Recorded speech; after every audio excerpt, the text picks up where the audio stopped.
614 Productions would like to welcome you to the Not So Neutral Zone, a podcast for armchair enthusiasts by armchair enthusiasts. The opinions expressed on this show are those of participants and in no way represent those of any sports league, organizations, or athletes therein. A little smoother this week. Just have to keep mixing it up. We'll figure it out eventually. See if anybody notices. Okay, since the last time, I've worked on the website, got it working, got the Facebook page figured out, got our nice snappy little logo. I can't even talk. Our logo, which is just a generic football field with my name in one end zone in the Falcons colors. Mine in the other. And a not so neutral zone across the green. I actually considered putting the 614 Productions logo midfield, but I was like, let's just leave it loose. You know, like the Foxborough Field logo for New England, where it's down like outside the numbers. Yeah, I think that would work too. Well, today we're switching it up because football season is over, but I wanted to hold the topic off of the XFL, and Vince McMahon said only NFL cities would get a team this time, which means Memphis, Birmingham, and Orlando are out this time around. Vegas, I'm not sure about because by the time the league starts, the Raiders will be there. So yeah, I think Vegas would be. I think it would be a mistake to not have a team in Vegas for the XFL with their image, or at least the image they had the last time around. That is the place to be.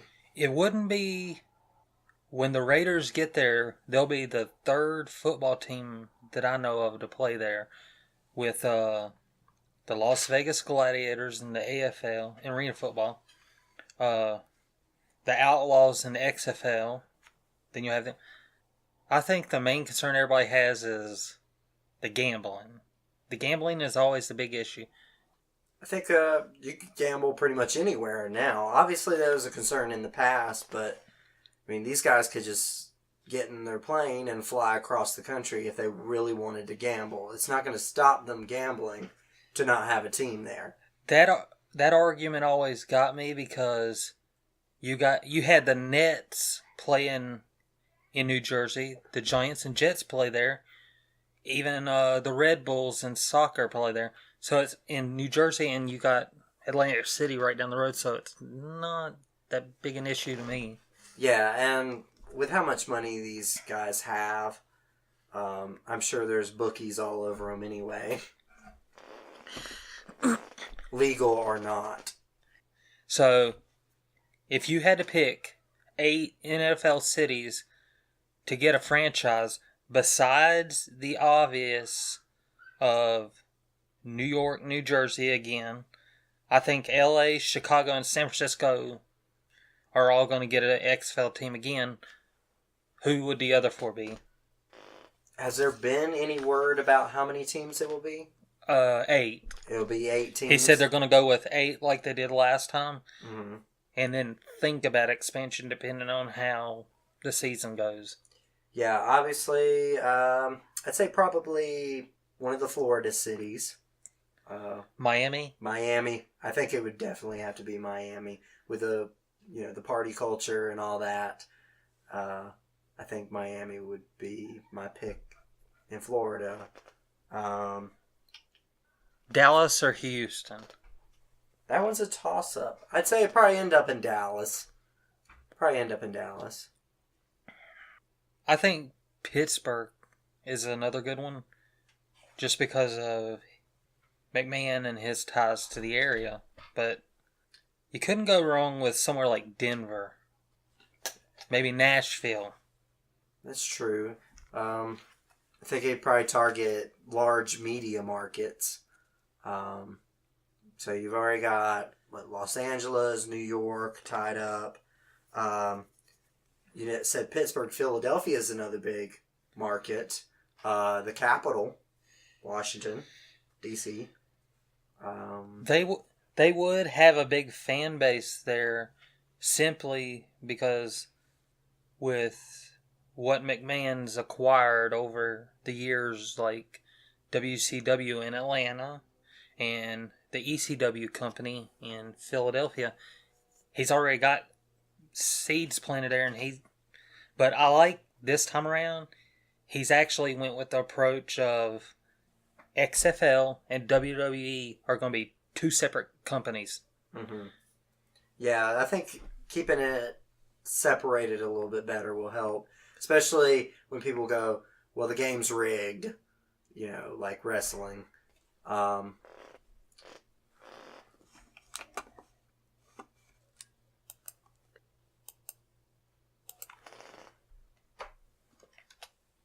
Sorry about that. Had an extra device hooked up, didn't need.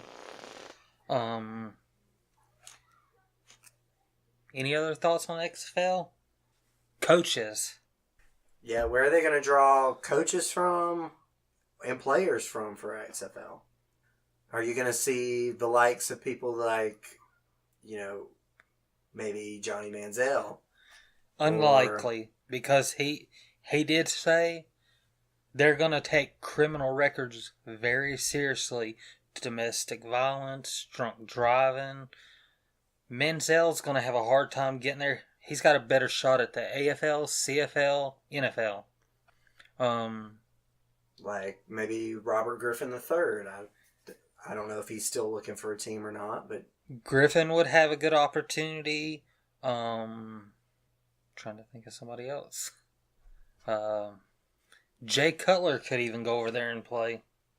I think Cutler would probably get paid more being an announcer than going over there. Then you got head coaches, John Fox. I think they'll definitely draw more from the coaching ranks of colleges, I think, than the NFL. The NFL seems to be a pretty tight community as far as coaching goes. It's all about who you know. So it depends on where the ownerships want to go as far as coaches. But I think to land an NFL coach, it's going to take some serious money. Since we didn't get to address it last week, because it was the next day, a week ago, when we talked about who is going to be Indianapolis's next head coach, they take Frank Reich. And we missed something before we did the first show. The quarterback coach for the Eagles, new offensive coordinator in Minnesota. Mm-hmm. And another thought, since you're a Panther fan, what do you think about the Giants picking up Mike Shula for their offensive coordinator? Obviously, Dave Gettleman worked with Shula before here in Carolina. So I think it's, again, one of those things of who you know and how it's going to work in your system. I don't have anything personally against Mike Shula. I just think that he doesn't adjust. You know, mid-game adjustments were, non-existent. You always try to do the same thing. You try to run the ball 40 times when you're getting 1-2 yard gains instead of maybe opening up the playbook a little bit more. And I think that might work for the Giants. You know, you got Eli, he's not really getting any younger. So handing the ball off and trying to keep the running game going, I think will work really well. I think he can have some success there. What about the situation in Minnesota? New offensive coordinator, doesn't know who he's going to have under center. I think that's part of the reason they went out and got him from Philly, was to help with this decision. Which of these three quarterbacks do you want to roll with next year? If this is me personally, I'm saying Case Keenum, simply because he's shown that he can actually stay out there. I think Bridgewater is not going to be the same since his injury. And Bradford, I think, has the highest ceiling, but if he's not on the field, he's not doing anything for you. For me, I talked to somebody at work about this, and I told them, I don't want Bridgewater. There's a lot of injury there, concussion especially.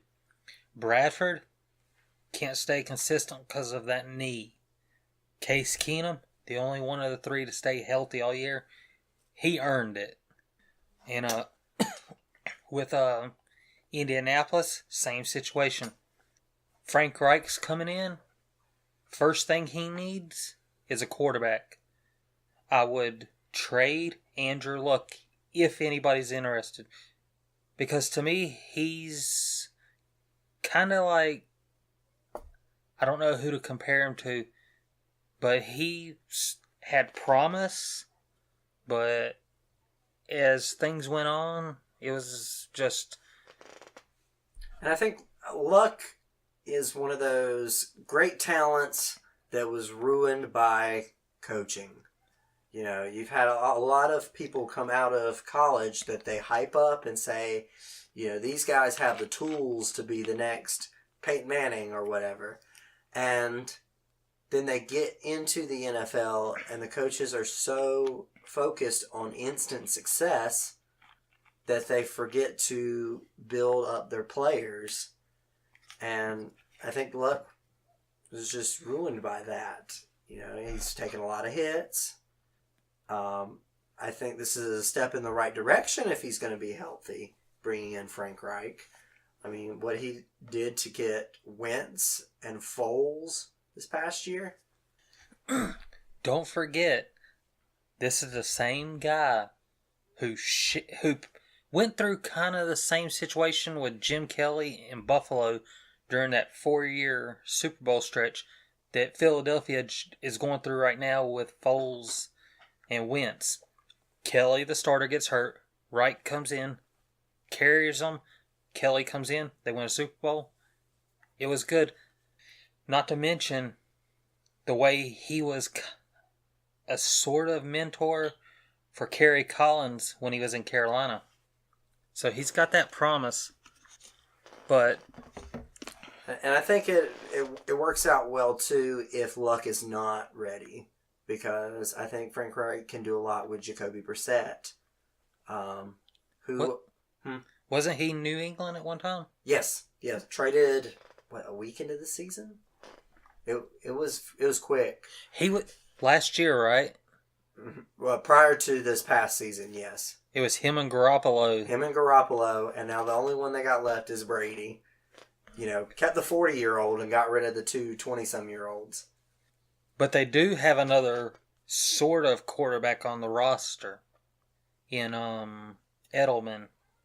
And they got Hoyer back when it was being talked that he was part of that trade for Garoppolo, but the way it really worked out was he got cut and then re-signed. I guess they didn't want to pick up his contract. There's a guy talking about XFL. Remember, Tommy Maddox spent all that time as a Pittsburgh backup, won the XFL championship, or I may be wrong about where he's backup, but after the XFL, he was playing for the Steelers and doing good. I think Hoyer would be a good quarterback to bring in as a franchise in XFL. Yeah, and I think that's something that could take away some of the quarterback talent from the NFL. Not the top talent, obviously. They're going to get paid more in the NFL. But some of the backups and some of the players out of college that don't get an immediate shot will try XFL. Okay. You help pick the next topic. We'll come back to football in a little bit too, but we'll go with our new segment, Turn 5. Turn 5. Racing. Okay. We missed it all last week. But NASCAR, NHRA, both kicked off their 2018 season. Alex Bowman, the heir to one of probably the hottest free agent rides of 2017, pole first time out. Now, naturally, conspiracy theorists came out. Oh yeah, the 88's on the pole at Daytona. another kid. But aside from him, you had Clay Millican, who's Top Fuel. He got the number 1 there. Matt Hagan, Funny Car, and Vincent O'Neill in his return got the number 1s. The winners were in Pro Stock, the defending champ, Bo Butner, 2-time champ, Matt Hagan, and the winner in Top Fuel was Doug Coletta. And you're more a NASCAR guy than, right? Yeah, I follow NASCAR a lot closer than the NHRA. Well, Doug Coletta is basically the Mark Martin of NHRA or the Dan Marino of NHRA. Always finishing second. He's always been second. It was Ron Capps until he won a championship. But Doug comes so close. So close. He shares something with Tony Stewart. They're both USAC drivers. They both went through that. The cool thing about Doug is his company is real big involved with flying the bodies of soldiers who were killed in action home. Basically, Matt Hagan, if you ever saw this guy, he looks like instead of being in a race car, he should be WWE or a bouncer at a nightclub. In his off season, couple hundred head of cattle on a big farm in Virginia. That's what he does in off season. When I met the guy, I was standing next to him. His arms were bigger than my legs. Oh, God. And all I could sit there and go was, I'd love to see a guy get in a fight with this dude. He's just so huge with arms. And they nicknamed him Hulk. But the biggest thing to come out of last weekend was John Force in qualifying. Big grenade, just boom. Blew up the car, body falls apart. Goes to the hospital, comes back Saturday, goes out there and races. While he's standing on the start line, Brittany gets up in her Top Fuel car, gets right off the line, good start. A little bit down track, loses traction, gets a little sideways, gets into it a little too early. And when she does, across the other side of the track, hits the wall, comes off the wall, across the track on her right side, nose hits, wing hits. Luckily, she only had to spend a little while in the hospital.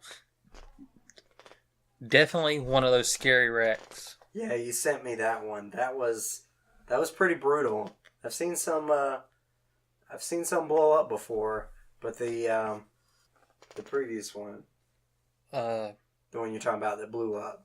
John, yeah. Now, imagine how her mom, John's wife, felt standing there after seeing her husband wreck. Mm-hmm. And now he had a bad one about right at 9 years ago in the fall. Tore the car up. Wrecked so bad that the car split from behind the engine, right in front of his feet, split. The engine part of the car goes all the way down to the sand trap. Safety crew go down there to look for him. He's all the way up here. The canopy had stopped and the rest of it went. Oh, wow. Broke, I think, both ankles. Mangled his hands. And all he could ask was, who won? Now, in person, I've been to probably 7 races in Charlotte. One particular day, we were there. It was me, my wife, and I think my oldest 2. And we did a track walk, and I kept telling them, the track looks rough. It doesn't look like they're going to be able to race. Cloudy conditions, good for speed, but bad because the track wasn't sticking. Because they spray a stuff on track. Yeah. Couple pro stock cars go down through there, wobble. I said, somebody's about to roll. Just so happens, V Gaines gets up. Him and Alan Johnson. They take off. Cross the line. V's car just wobbles a little bit, turns, barrel rolls. Alan Johnson, just like in the Brittany wreck, the opponent just coasted down because they had car issue. This guy gets out of the car, reaches in his coat and goes, cigar right to the mouth. He was fine. The lady in front of me was, oh my God, my man, is he okay? Is he okay? Is he okay? My daughter is flipping out. Is he hurt? No, he's fine. Look, he's got a cigar. He's walking to the ambulance. Sir, you can't smoke that in the ambulance. Watch me. Look, it's like, after what I just went through, I'm smoking. You ever been on a ride like that? No. Then shut up. Yeah, basically, it's just, you get in my car and try that. What amazes me about those cars is those guys and girls, because there's one in that series, when they go down through there, they have one hand on the wheel, one hand on the shifter, and shifting like this in, I think it's 6 seconds. 200 miles an hour, one hand on the wheel. I couldn't do it. Yeah, that's what pushing it a little bit. I find it hard enough to drive a stick. The other thing I got, probably take up a good bit of time, is NASCAR. Yeah, it's been a busy week for NASCAR. We're leading into the Daytona 500. So, we had the Clash last Sunday. That was real exciting. Great to be back racing. Brad Keselowski, of course, won that. The good thing about that race, the 3 car was on the pole, so it was nice with on the 20th anniversary of Dale Earnhardt winning the Daytona 500 at the Clash, the 3 cars on the pole. Now, Chase Elliott got his sort of first win Thursday in the dual race. Who did you say last week you thought would be the champ? I don't remember. We'd have to check the tape. But there's a lot of new talent. I said Ryan Blaney had a pretty good shot. There was another one that I forgot. Larson. That's right. Okay. We've got only one champion in the series with multiple championships. Several with one. That's Brad Keselowski, Kevin Harvick, Kyle Busch, and I believe Martin Truex Jr. are the 4. Okay. Yeah, that sounds right. Now, which one of those 4 do you think's got the best shot at getting their second? I mean, obviously Martin Truex Jr. is the hot one right now. But honestly, Kyle Busch. I mean, he's always run real hard. I think he could bring home another one this year. We got to give Kyle almost half the season off for him to win the championship. That was the hardest I've ever seen him race ever. Was that stretch of races. Now the big thing is, and I got a list here. Which one of these guys gets his first win first this year? Chase Elliott, Ty Dillon, Daniel Suarez, Eric Jones. Smart money's on Bowman with running the Hendrick car. That's who I would pick, would be Bowman. Out of all of those guys, mm-hmm. I think it'd be hard to go against Eric Jones. Just because that's the same team Matt Kenseth had last year. I think except the crew chief. Yeah, I think the crew chief's different. And what about the possibility, it's far-fetched, if all 7 of those guys got a first win this year? I mean, we'd be talking about that it's a young man's game now, which it is. They're always trying to find the new hot talent to put in the car. So, but if they all won, I mean, that's great. They're trying, NASCAR is really wanting to find that next fan favorite guy, with Junior gone now. So if the young guys have success, it's good for the future of NASCAR. Chase Elliott, I think, is the guy that's going to take over the Bill Elliott, Dale Earnhardt Jr. popularity. Now, one guy I'd love to see get his first win is Jeffrey Earnhardt. Jeffrey Earnhardt. I honestly don't think that's going to happen. Not in the equipment he's riding in. No.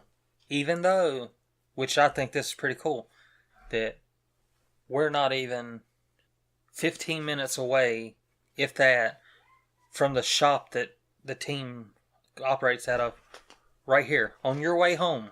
Mm-hmm. Straight down Main Street, you'll see it.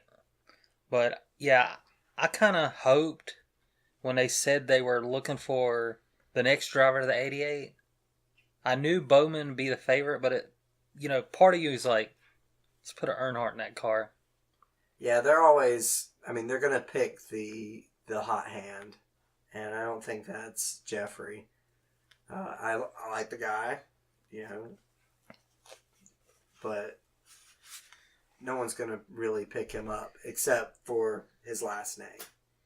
Now, one thing that I'm curious about, Bubba Wallace, when he first came into the Truck Series, he ran for Kyle Busch. Had he not left Kyle Busch's team to go to Roush, he could have potentially been either the guy in the 19 or the 20. And I think he would have had a win quicker, but I guess because Carl Edwards, Matt Kenseth, Kyle Busch, Denny Hamlin, didn't look like any of them were going to leave the team anytime. So I guess he felt, I'm stuck, I'm not going to go anywhere. Yeah, it's a race to the top. You want to get up to the big boys. And obviously he's got that opportunity now with the 43 car for Richard Petty. So I'm still having a little trouble looking at the 43 and seeing that Chevy symbol in the front, because I remember when it was Pontiac. Mm-hmm. Then it became Dodge. It took a little bit of adjusting to the Ford on the front. I think out of the guys on the list, restrictor plate, the 43 team's always been a big team. But one guy that I've seen, and somebody made the comment after the dual races, because, everybody for the last few years have said, Danica can't drive. She's always wrecking. Eric Almirola, in his first actual race with Stuart Haas, wrecks the car. And somebody said, the 10 car's cursed. It might be cursed. That 10 car should have been Bubba Wallace instead of Eric Almirola. Did you hear Danica's issues here at Daytona? Apparently she does not have a backup car. She's running the only car she has. I understand most of the teams brought 3 cars. She did not have she was eligible for the Clash, but did not run it because she did not have a backup car. She didn't want to wreck her main car for the 500 and not have a car.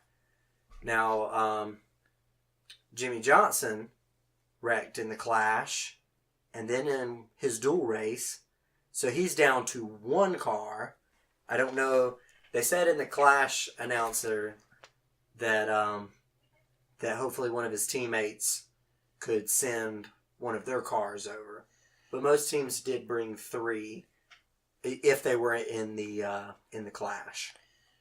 Okay, expanding on who's going to get their first win in 2018, take Chase Elliott off the list. He's out. He wrecked. Yeah, it just came through. Surprise, everybody. We're actually giving you a live updates of the 500. Let's see. Who's leading right now? My phone is being slow with the NASCAR app, so let's see. Mine's saying Ryan Blaney, but it said that earlier. I don't know if he's still leading or if that's... Look on our list. Look who's running fourth. Bubba Bubba Wallace. Wallace. As of lap 116, we've got top 10 is Denny Hamlin, defending champ Truex, Bane, Michael McDowell, who he's that team. The front row teams, for some reason, they're speedway, super speedway, restrictor plate cars, always awesome. Then you got Logano, Austin Dillon, Darrell Wallace Jr., Eric Almirola, Paul Menard, and Ryan Blaney. Let's see who we got down at the bottom. Well, Ty Dillon's on that list too because he's showing 39th. Jimmy Johnson, 38th. Did he wreck? I don't know. I hadn't seen anything. Okay, add Suarez and Eric Jones to that list too. They're way back there. He must have because he's behind Danica. I know Danica wrecked earlier. What about this? You know, usually when a driver, like Tony Stewart, when he became part owner of Stuart Haas, chose the 14 for AJ Foyt. Ryan Newman ran for him and used 39, his old modified number. Chase Elliott, not Chase Elliott, I was thinking the wrong guy. Casey Kane, one of the craziest opportunities ever. You know, they said last year, where's he going to go? He winds up going to Levine Family Racing, the 95. Last two car numbers that Casey spent the bulk of his Cup career in was the 9 and the 5, and that's the number on his car.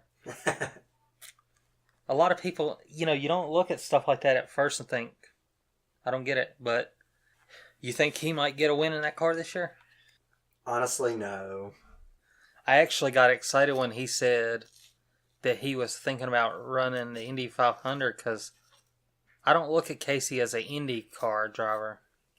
I'm just waiting on that one driver. If IndyCar would fix the start time back to the old time. Yeah, I miss them trying to drive 1,100 miles in one day. Did anyone ever actually complete every lap of both races? Tony Stewart. Tony Stewart did it. He finished, I think, third in the Indy 500 and fifth in the 600, or the other way around, but he finished in the top 5 in both. On lead lap on both, yeah. Kurt Busch wrecked in the Indy 500, I think. Or he may have finished. But he came up just a few short of doing it. That's got to be a tough day racing. 1,100 miles. Yeah, because you run the Indy 500. If you wreck out or finish, you got to get to a helicopter. They put an IV in you. Kind of get you rehydrated. I want to say it's Tony Stewart said he ate a big plate of pasta while he's flying to the track, jumps out, gets to the track, in his fire suit, switches fire suits, gets in the car, and takes off. Didn't really plan a lot of stuff out for today. No, we ended up planning out too much for last week and then run out today. Well, you do have let's see. Okay. Tyler Reddick won yesterday in the Xfinity race. How quick do you think he gets a shot to move up? I could see him running a few races next season. Probably within the next 2-3 seasons, he could get a shot. The bad thing is you're really limited in rides in the Cup Series because there's so many full-time guys. Mm-hmm. The one issue I have is you have all these guys who are eligible for Xfinity points not getting to run the full season because you have so many Cup guys going down and run. For me, if you win the Cup Championship, automatically limited to 5 races.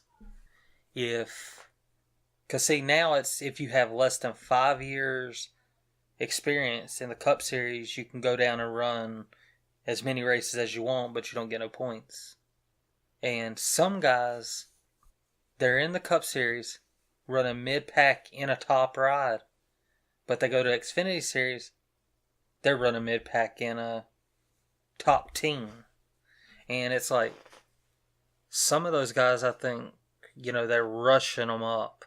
1 year in truck, 1 year in Xfinity, and then you get to Cup and struggle, and they wonder why.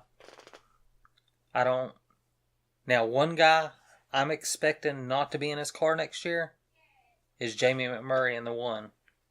Just because, yeah, he had a good year a couple years ago where he won a bunch of the big races, but to me, he's never been one of those guys you seriously consider is going to win the championship. Yeah, the contender pool for the championship, it's gotten bigger, but it's still small. So you've got to still have your success throughout the season. And Jamie Mack, I just don't think is in that pool anymore. The other thing is, like Kyle Larson last year, his team, bad luck at the wrong part of the season. Mm-hmm. To me, I want my bad luck to happen between Daytona in July and the race before the cutoffs of the playoffs start. Because the first half of the year, you kind of know, you don't know where you're at in points. How many you need? Do you need a win? Do you need to get, like, since last year, stage wins? That's been a big thing. And that's one thing that got Truex the championship was, he won all those races, but he also won all those stages. He adjusted to the new point system. Basically, his strategy was basically this: I'm just going to go out there and win everything. And a lot of guys say, well, running the Xfinity or the trucks helped me out. When they say that, my argument is Jimmy Johnson's ran maybe in probably the last 10 years, maybe 5, if that, Xfinity races, 0 truck races. He's a 7-time champ with 80 plus wins. Like a guy like Kyle Busch, I wonder how many wins, how many more championships would he have, or how dominant would he have been the year he won the championship had he not wrecked out in the Xfinity race. Yeah, and I think with the new rules coming down from NASCAR about how many races they can run, they're really trying to develop some talent and some following for those divisions themselves. Because, let's be honest, if you go watch a Truck Series race, you're not there to watch Kyle Busch win it. You're there to see new faces, I don't want to go there and be like, yeah, there's a Cup guy, he's got like a 2-lap lead on everybody else, kicking ass and taking names. He's just coming down there and beating up on little guys. Teams that don't have as much money as his team has. You hear a lot of owners say, well, without that big name guy in the car, I can't get sponsors. To me, that's just saying, you're a sponsor. You don't have faith in this guy as a truck driver or an Xfinity driver, but when he gets the Cup, you want to jump on his bandwagon. I mean, you got, like Bowman. Here's a guy that kind of went up, back down, and now he's got a ride.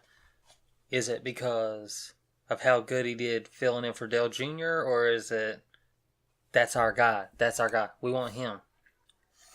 With some of the sponsors, they're loyal to to teams, or they're loyal to a driver. Kind of like in the Xfinity series, Ryan Truex, Martin's brother, got his ride because he brought a sponsor.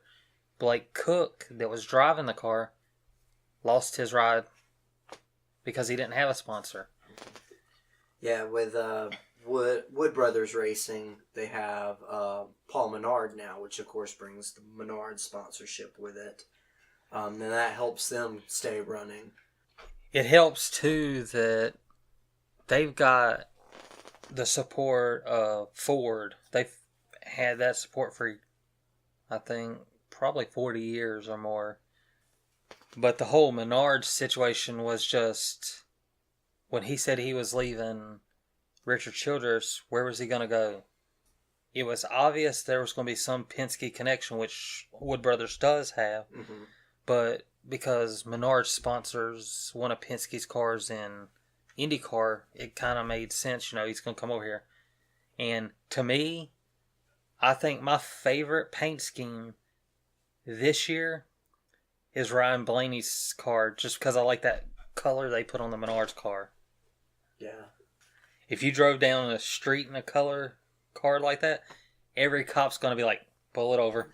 Let's go. But who do you think gets the most wins this year in Cup?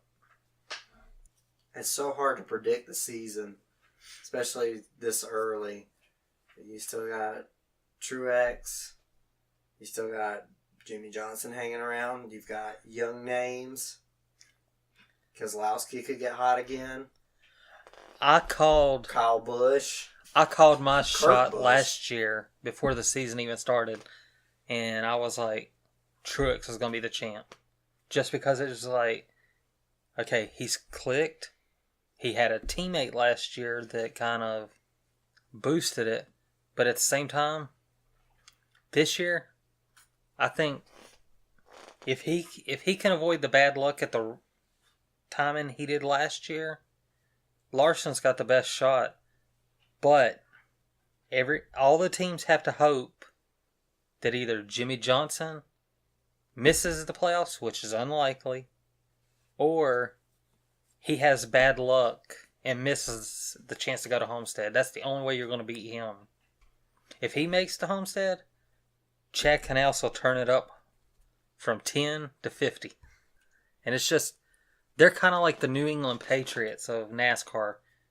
If you let them in the playoffs, you're going to have a hard time beating them. And last year, that stage format seemed like it just killed him.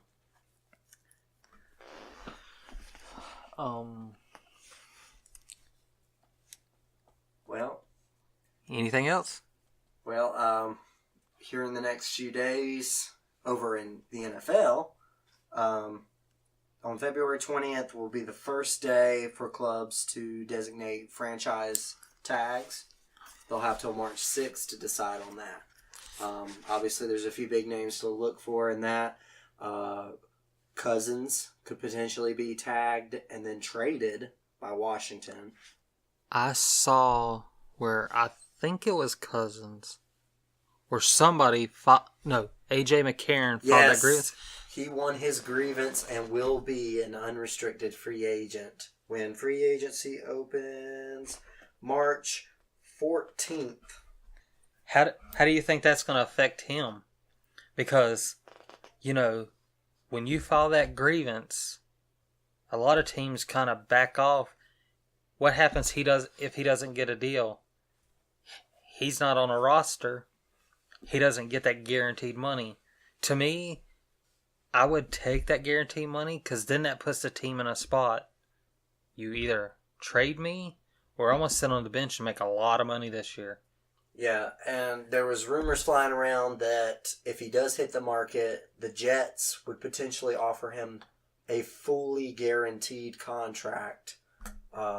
Like all the salary, fully guaranteed. None of this roster bonus or guaranteed only for injury or stuff like that. And I think that would be a way to keep his how much he makes down. But if he does hit the market, I think you could see $30 million a year plus. There's going to be teams that throw money at him. And I saw where they were saying Cousins could potentially follow McCarron. Yeah, if he got tagged, he could file a grievance with the union because he says the spirit of the franchise tag is to give teams time to negotiate a long-term contract, which obviously Washington would not be trying to do with the signing of Alex Smith. So I don't know how likely he would be to win that grievance, but that would be something that could potentially happen. Something to keep an eye on. I would have, if I were one of these guys, I would kind of go, I'll take the franchise, because that's 2019. Your contract will run out 2020. And with the XFL starting up, I would take that 1-year deal, because if you're not guaranteed a starter job, like some guys aren't, I would be looking at that as, that could be a guaranteed payday. I could potentially land as one of those 8 teams starting quarterbacks, because I've got a clean record, I'm not a distraction to a club, and I want to play. Because I don't think XFL players are going to get these massive quarterback style contracts. They're going to have offensive line contracts, those small ones. But you're still going to have a chance to go out there. And if somebody like AJ McCarron, Kirk Cousins were in the XFL, they could potentially be in the same spot that Tommy Maddox was after that season. Teams are going to go, well, maybe he's good. He's better than we thought he was. Let's go out and try to grab this guy instead of drafting, I don't know the kid's name, the one that was showing off in the football playoffs in college. Mayfield, I think it was. Baker Mayfield. There's one of those guys. If I'm looking for a quarterback, I'll pass. I don't want somebody like that. I've already had a Johnny Manziel type. I don't want it again. All right, well, how about the potential free agent market for quarterbacks this season? You've got Cousins that could hit it. You have McCarron hitting it. You have Josh McCown for teams that just need that bridge guy. And the Minnesota quarterbacks. The Minnesota quarterback debacle. I don't believe Drew Brees has negotiated a new contract yet, so his contract's about to run out. I think I'm missing somebody. That would be a big win for any quarterback, would be to land in New Orleans, because if Sean Payton lets his franchise quarterback get away and he brings in somebody else that doesn't work out, might be looking at a new Saints coach for 2019. I think the Saints have to get something done with Drew Brees. They have to. He finally had a defense and a running game this past year, and you don't just let him walk after that. Make one more shot, take him one more ride to try to get another ring. I don't think Brees has that many years left on him anyways. If he could ride to one more ring, I think he retires, and then probably runs for mayor of New Orleans and would probably win in a landslide. Definitely. I think they would definitely jump on him. He could walk out in the middle of Bourbon Street and shoot somebody and not lose any votes. Yeah, he's one of those guys that just happened to come into New Orleans and at the right time during one of the worst situations for them and give that city hope. Kind of like almost, I guess you'd say, kind of like what happened with Detroit when they went through that Cleveland Browns 0-16. thing. 0-16. You had all the problems up there with rundown buildings, the car manufacturers needing help, and Detroit 0-16, packing that stadium full of fans. They win that one game after almost, I think it was 2 years without a win. It was 20-some games without a win. You would have thought the Detroit Lions beat the New England Patriots in the Super Bowl the way that happened. It was just... Yeah, the team came back out on the field after the game just to congratulate fans for sticking with them.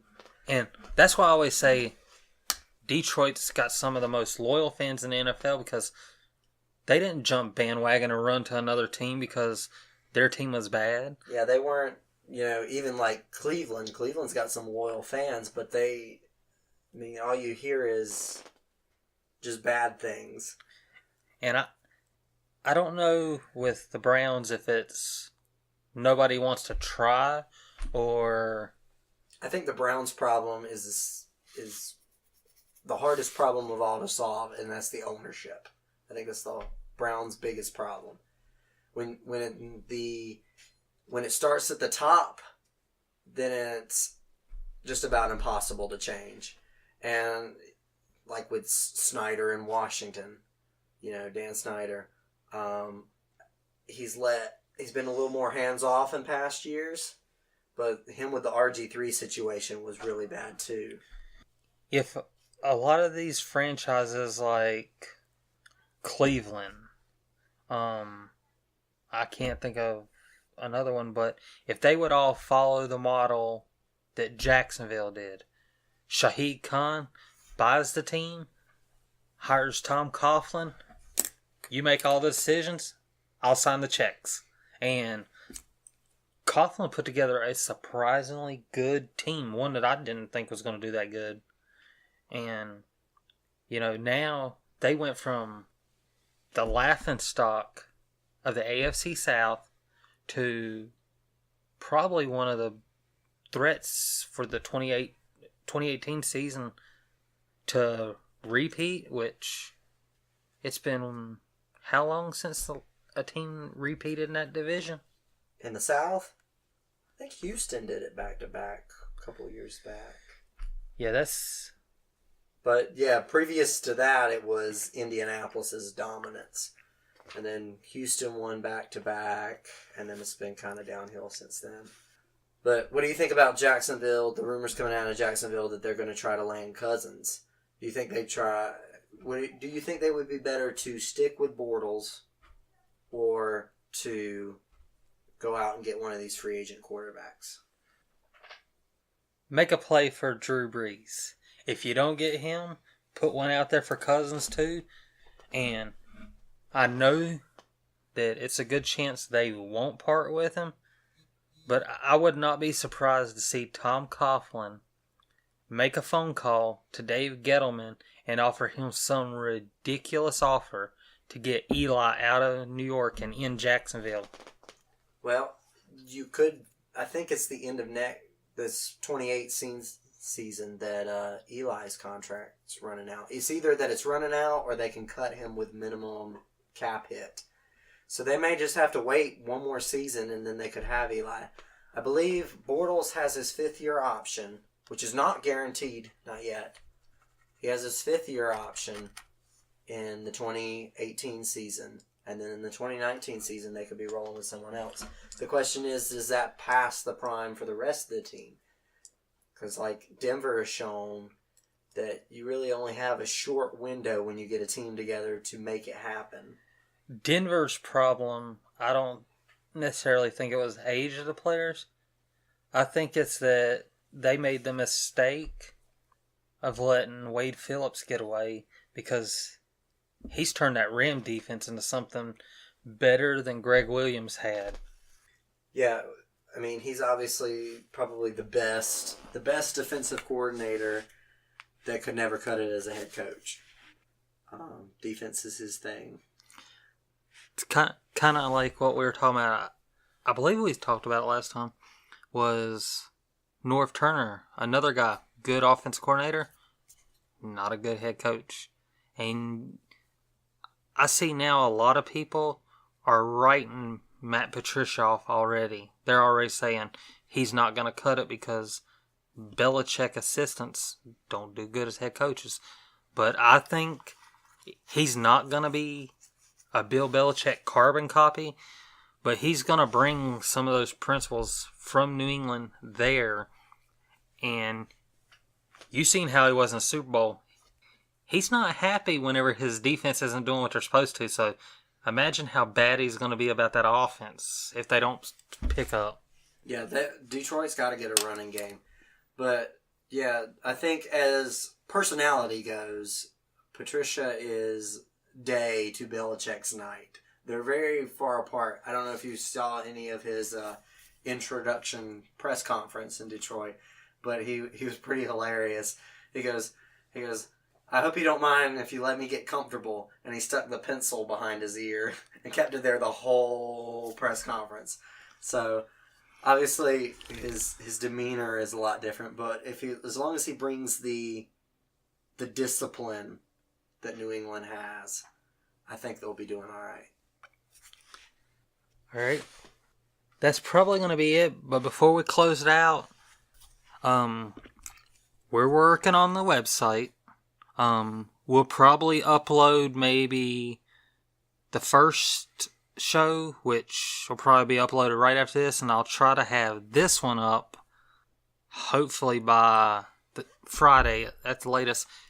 And then maybe we'll shoot it over to Facebook, and once we get the website running, we'll get that link out and hopefully have something for somebody so they're not playing catch up with us and this sounds like old news instead of new news. But, okay, I didn't get that notification. I thought I did. So I guess, Jacob, well, that's it for us today. Go ahead and finish this out. Alright. Thank you for listening to this episode of the Not So Neutral Zone. Check us out at our Facebook page.